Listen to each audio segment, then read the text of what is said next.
అయినా ఆడు ఎలా పోతే మీకు ఎందుకన్నా చూసి చూడనట్టు వదిలేయాల్సింది.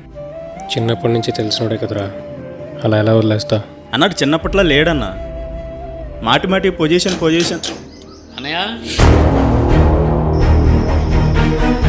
రే, తమ్ముడు వచ్చినట్టున్నాడు, వాడికి ఏం చెప్పకు. ఇప్పుడు చెప్పకపోతే ఇంకెప్పుడు చెప్తారన్నా? ఎప్పుడైనా చెప్పాల్సిందే కదా. వాడికి నేను మెల్లగా తర్వాత చెప్తాను, నువ్వైతే ఏం చెప్పకు. మరి ఆ దెబ్బ ఏంటంటే ఏం చెప్తారు? నేను ఏదో ఒకటి మేనేజ్ చేస్తాను లేరా, నువ్వు చెప్పిన పని చెయ్యి.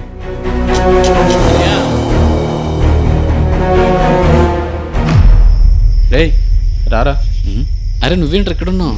లోపలికి రారా చెప్తా. నీ ఫోన్ స్విచ్ ఆఫ్ వస్తుందని మీ ఇంటికి వెళ్ళగారా? మా ఇంటికా? దేనికిరా? అదే మనీగాడికి మార్నింగ్ పెన్ డ్రైవ్ ఇస్తామని. నువ్వు ఎందుకు వచ్చావో చెప్పలేదు. అన్నయ్య ఫోన్ చేసి రమ్మన్నాడు రా.